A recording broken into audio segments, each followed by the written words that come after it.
really proud of our team's resilience, the fight. We hadn't been in that situation all year where we were down. We hadn't been down double digits all year, which is a crazy stat that you go 20 games and never trail by double digits. I thought George Washington's got a great team. Chris is a great coach. They have a great staff. They run good stuff. They have great players. They're really hard to play against on both ends of the floor. They got great shot blocking. They got great athleticism. They got really good size. They shoot it well. They run good stuff. We knew we were really going to have to find to play well to have a chance. And I thought we didn't play great, but we competed great. And there's a difference. We could play much better. Obviously missed a ton of free throws. We were a little sloppy at times, but you couldn't compete better than we did. And for us to get punched in the mouth, to really first time all year, kind of taste your own blood and then respond like we did. I was super, super proud of the fight resolve. We can play a lot better. We will play a lot better. But a lot of great things down the stretch of that game, in money time to close that out on both ends of the floor. We made an adjustment late to go with Paul to change our pick and roll coverage because they were really hurting us with Robbie in the pick and roll coverage, and we went with Paul and went to a more aggressive coverage. We turned him over 3 times. Robbie gets a great stop late, on Marshall, makes an amazing individual defensive play to get the stop late, and then we call a timeout, and I thought KT made an unbelievable play there to get the ball to Rob late to close the game, and that's what we're gonna live and die with that, and there's nobody I've seen who's more clutch than Robbie Avila. There's just feels like every time he gets a shot like that, he's gonna make it. You never feel like he's gonna miss him, and that's a great luxury as a coach to have. But credit to KT for making the right play. We knew, I told him at timeout, we'd run the same thing with Q before, and Q got in there. They put 2 to the ball. Castro came and blocked it, and Q should have thrown it out, and he didn't see it, and he just went off one, and he got it blocked. And so we talked about that, if Castro sinks, Rob's going to be open with that spacing, and he was, and KT delivered the ball, unbelievable play, great shot by Robbie to finish it. Robbie had a couple threes there at the end. In a game which he struggled on threes up to that point, really, at the end there, it did Robbie Avila. Yeah, he just, there's. It's got to, I don't know. I just think people usually just have a clutch gene or they don't. It's hard to give somebody that. You either have the ability to make shots with all that going. He's just such an emotionally stable human being. I don't think he ever gets rattled. He never gets, overly excited. He just kind of, plays the next play. And there's just, he's been that way going back to, I've had him in Indiana State. Even as a freshman, he just has that innately in him. If you can get him the ball, now it's different because he's a big, it's not like a guard where you're closing with just a guard and you're just giving him space and isoing him. He needs help with the guards to get the ball to him, and he needs a partner. And I thought KT was an awesome partner tonight to close it. That's, we called the timeout because I wanted to get the ball, right with those two with that 3 low spacing, and he made some big shots down the stretch. But that's the way he always is. He seems to find a way. When times are toughest, and like I said, I don't want to, his stop there late on Marshall there, the wall up on the baseline and force a miss, and he did some great things. He made some great plays. He was a great low man in the MIG on the 3 coverage, the aggressive coverage. When we put Paul in there, we made that adjustment late.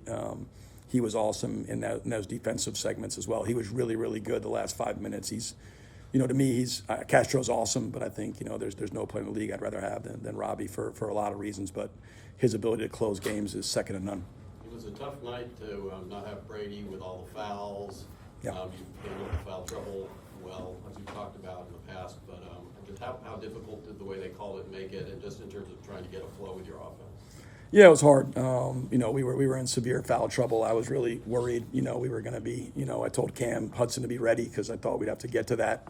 It was. It wasn't Deion's best night, but Trey did a good job. He got 3 in the first half. Didn't foul again, I don't think, in the second half, if I remember correctly.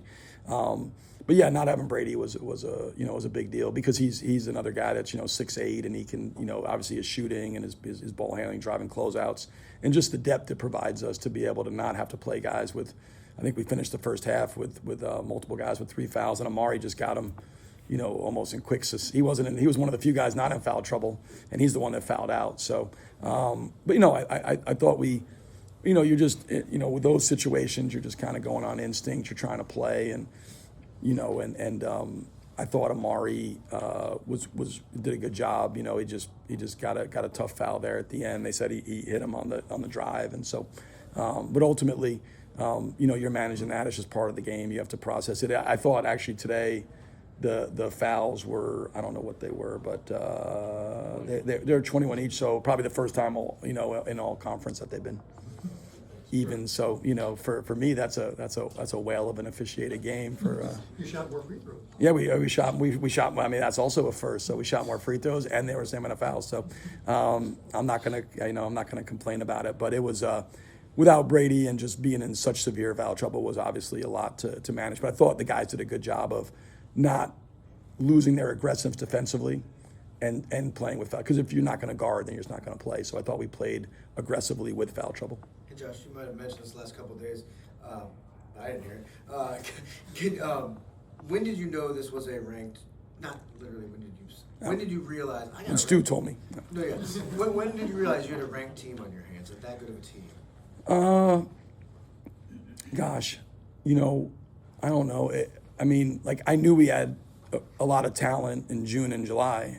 But you have no adversity, in June and July. So you can have talent, but most every gym in the league has talent. There's 365 teams.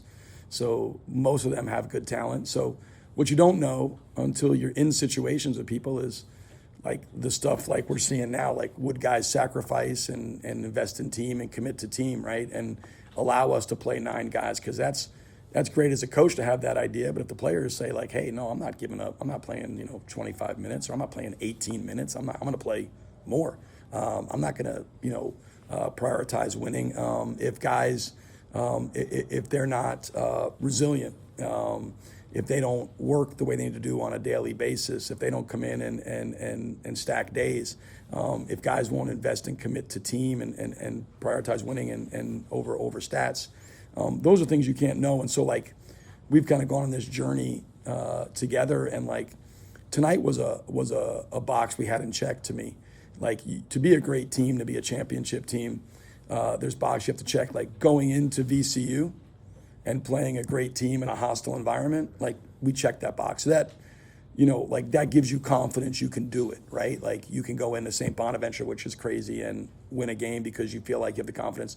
And it doesn't mean like, we lost to VCU. I think I said this, like, to me, like in those situations, you build your confidence or you build your mettle.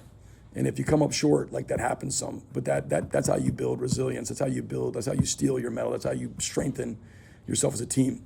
And when you win it, you get confidence that, hey, we can do this. And so now, like tonight, we hadn't been in a situation where we're down 15. We hadn't been punched in the mouth like that, where we're like, we led VCU most of the way. They actually came back to the lead late. Like we've led most, I don't know what the numbers would be. We'll let Matthew or those guys look it up, but like look at how much we've trailed this year. I bet we lead the country in scoring margin. So we haven't had tonight, and tonight was something we needed. We had the little adversity with Brady. We had the foul trouble. We're playing a great team. We're down 15 points. Do we have the mental toughness? Do we have the stick-to-itiveness, the fortitude to dig in, fight, and find a way when we don't have our fastball? Because we didn't have our fastball tonight. We couldn't make a free throw. We weren't at our best.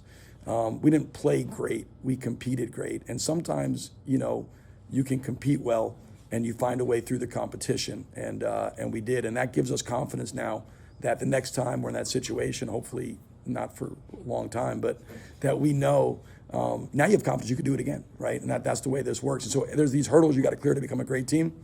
I think we're clearing them one by one, and there's still more in front of us.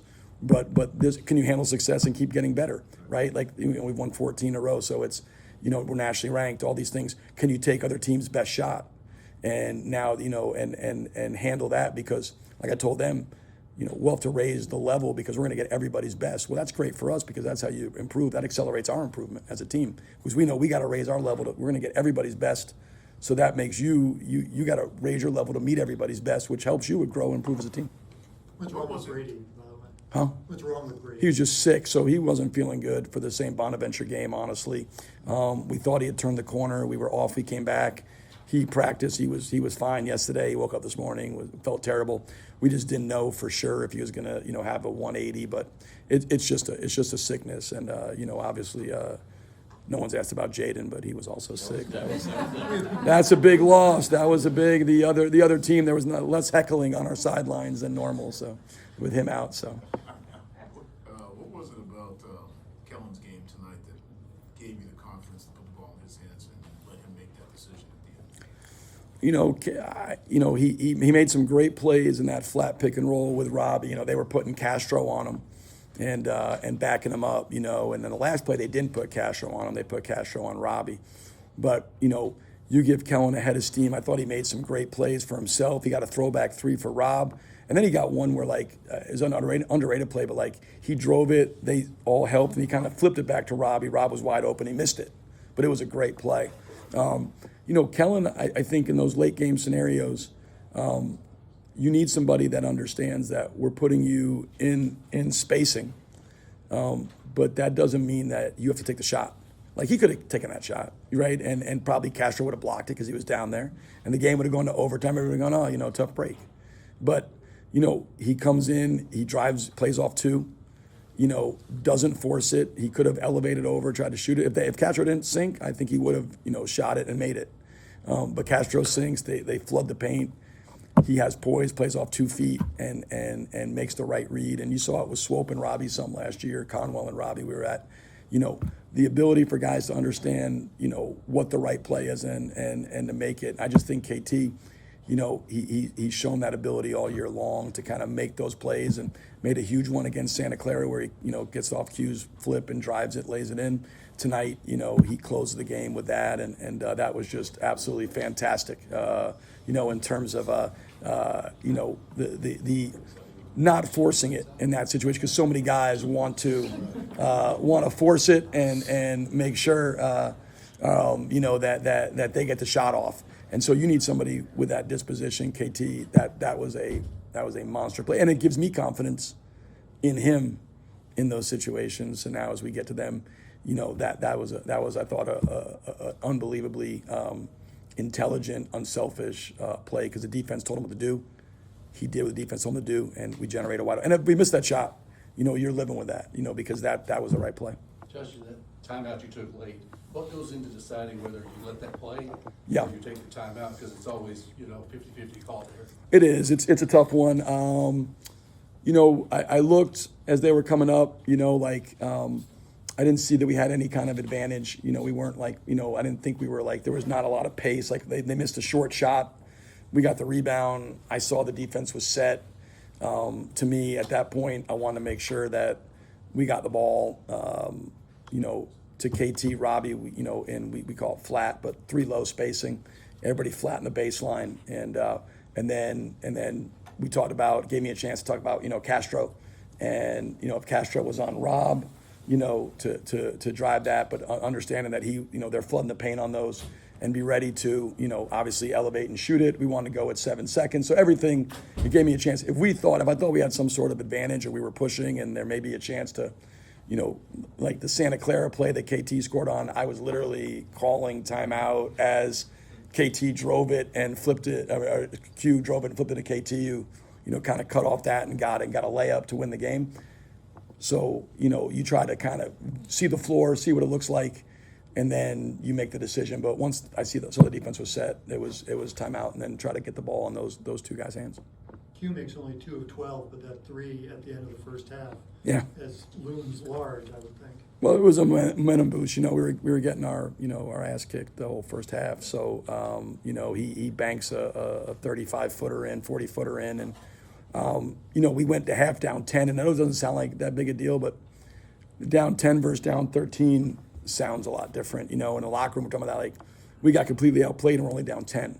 This game is very much in reach, and I thought, we came out, we talked about, we had to come out and, had to be a 180. I thought their physicality, they were much more physical, much more aggressive team in the first half.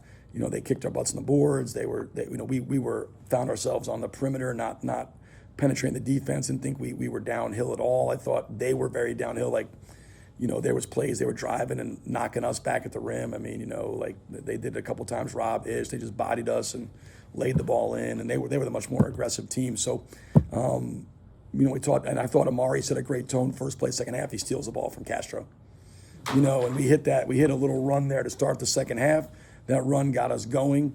And then I think, we went up 7, and felt like we had control of the game. And then we kind of lost control of it again, down the stretch, and then made enough plays late to kind of get across the finish line. Particularly, like I said, on the defensive end, forcing those turnovers. Our guys are, the intelligence to, we weren't blitzing Castro's post-ups. We did it twice. Second half, we forced 2 turnovers. We went to it, changed the coverage. They do it. We get 2 turnovers.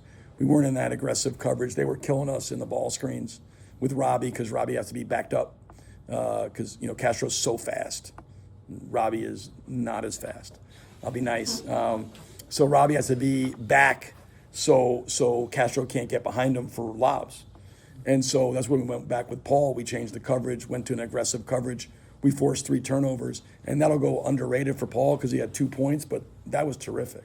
And what he did, we don't win the game without him forcing those turnovers and his coverage. And so we talk about, a team and things that are invisible in the box score. Like, that was invisible, but we don't win the game without those 3 turnovers. Absolutely don't. And the 2 turnovers in the post blitz, guys being smart enough to do that in real time and change. We hadn't even worked on it for this game. We've worked on it, but not for this game, and they were fantastic at it. Your depth of 3-point shooting, we've talked a lot about threes at least recently, but each one goes from 9 to none. You're missing Brady, but you just you've got 4 guys who you consider elite, but you don't need a ball on every game, and you get 2 guys who are. Yeah, and Trey was, I thought he was the one thing, like, for a lot of the game, keeping contact. It felt like we were behind, the whole game. It was, 12, 11, 10. He would just, they get 11, he'd make a 3, cut it to 8. They get it to 10, he'd make a 3, cut it to 7. It never felt like it felt like it was at 6 or 7 forever. But he kept keeping us in contact with his shot making. He made some remarkably hard shots. And he's just such a terrific, 3-point shooter, and did some, Trey was also going to play a ton of minutes now. I mean, when he played, plays 31 minutes tonight. Rob plays 31, Q plays 35.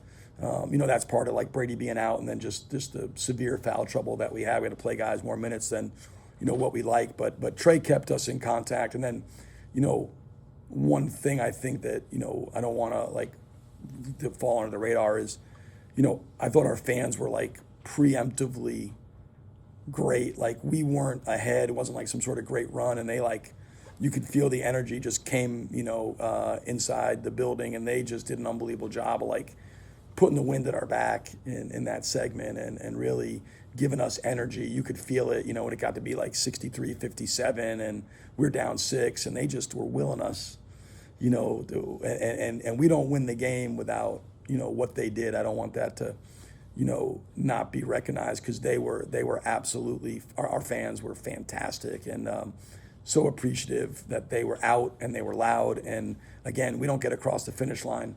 That I've been in a lot of places, like, that's as loud as this place has gotten down that stretch, and they did that preemptively to kind of get us juiced. They knew what was at stake, and they helped push us through, put the wind at our back there the last 7-8 minutes.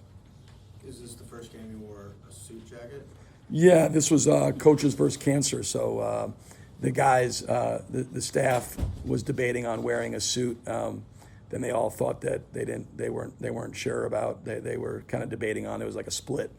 So I let Tate decide. They went with the sweaters, and I let Tate was a deciding vote. So we went with Tate. You can't go against the king of St. Louis. So we went with Tate. Tate chose when they went crew necks, and I went with the suit. But after tonight, I don't know. That was may have to go back to the crew necks or the V necks, because that was too much. I need to go back to my deal. It was a tough game, and then you're in the suit. You don't feel comfortable. My body type is not designed for suits. My body type is designed for baggy sweaters. Baggy sweaters. Coach? Yeah, Coach. Yep. So we talked about Trigging's offense, but multiple times he got switched on to Garrett Johnson and Tyrone Marshall, and multiple times he got the stop. Can you speak about defense tonight? Yeah, Trey's really made progress on that end of the floor. It's something, his shot making has never been a question. I think, always the thing for him has been coming in, 2 years is like, can he defend well enough at his size to play, significant minutes. And, I don't know where we are after tonight, but coming tonight, we're number one in the country in effective field goal percentage defense, number one in the country in field goal defense, and he's playing a ton of minutes. And, his defensive effort has been really, really good. He screwed up early, gave Autry a 3 in transition. But outside of that, I thought he was competing his brains out defensively. And, he's small, so he's got to be up under people and be physical and pressure the ball. And, when you're that size, you have to do certain things. And I thought he did a great job tonight, and he just has all year in terms of, for the most part, of really trying to commit himself. He's not been perfect, but his commitment level on the floor has been terrific. And he's when he does that, it changed it. And he was, like you said, he held up against some bigger guys. And we try not to switch him as much as we can, but, it happens in a game. And, he's tough enough to hold up. I thought he did a great job. Awesome. Thanks, Coach. Thanks, everybody. Have a great night. Thanks, Coach.